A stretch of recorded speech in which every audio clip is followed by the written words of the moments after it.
আসসালামু আলাইকুম ভিউয়ার্স, কেমন আছেন সবাই? আশা করি সবাই খুব ভালো আছেন। তো ভিউয়ার্স, আজকের প্রায় 10 দিন মতো পরে এই বক্সটা আজকে আবারও খুলে দেখছি যে মৌমাছি ভিতরে কি অবস্থায় আছে। এই বক্সে কিন্তু 100% রানী আছে।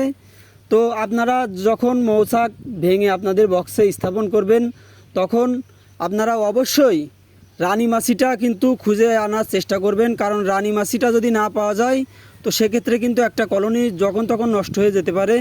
আমি নিজেও রানী তৈরি করেছি, কিন্তু রানীটা আসলে তৈরি হয়েছে, কিন্তু বিভিন্ন ত্রুটির কারণে কিন্তু আমি সফল হতে পারিনি। তো আপনারা চেষ্টা করবেন যে যেখান থেকে আপনারা মৌমাছিগুলো ধরবেন অবশ্যই রানী মাছিটা নিয়ে আসার জন্য। আর দ্বিতীয় কথা হলো, আপনারা যখন মৌমাছিগুলো ধরবেন অবশ্যই রানী মাছিটা আপনাদের খুঁজে নিয়ে আসতে হবে। তো আজকের এই বক্সের ভিতরের অবস্থাগুলো আপনাদেরকে একটু দেখানোর চেষ্টা করি। তো ভিউয়ার্স, দেখতেই পাচ্ছেন ভিতরে কিন্তু নতুন চাক তৈরি করছে।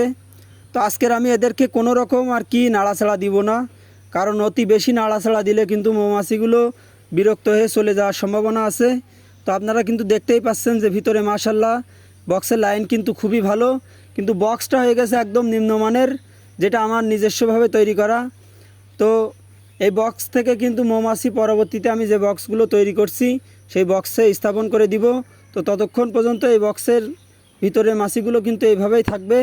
তো আমি সেটাও আপনাদেরকে পরবর্তী ভিডিওতে দেখাবো যে কিভাবে আমি এই মৌমাছিগুলো আমার নতুন বক্সে স্থাপন করি। তো দেখা হবে নেক্সট ভিডিওতে। ততক্ষণ সবাই ভালো থাকবেন, সুস্থ থাকবেন। আসসালামু আলাইকুম।